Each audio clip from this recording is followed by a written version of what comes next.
susunod na programa ay rated PG. Ito ay nangangailangan ng patnubay at gabay ng magulang para sa mga batang manunood.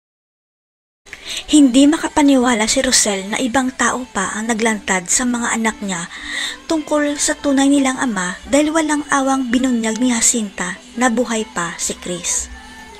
Pero wala nang magagawa si Rosel dahil nalaman na ni Tyrone at Tally ang katotohanan, pero paninindigan ni Rosel na hindi malalaman ng mga bata kung sino ang tunay nilang ama. Ang pagsikreto ni Rosel tungkol sa tunay na pagkatao ni Chris ang nakikitang paraan ni Rosel para protektahan ang anak niya dahil baka bawiin pa ni Chris si Tyrone.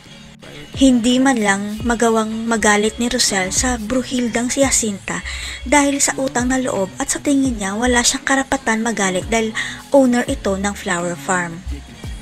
Pero ang hindi alam ng lahat, representative lang pala si Jacinta ng tunay na may-ari ng farm, pero kung umasta siya parang pag-aari niya ito at pati na rin ang mga trabahador.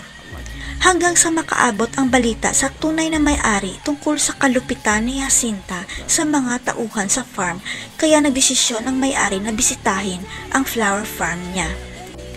Ito ang kauna-unahang pagkakataon na pupunta ang tunay na may-ari ng flower farm sapagkat matagal siyang nanirahan sa ibang bansa at iniwan niya ang anak niya sa Pilipinas.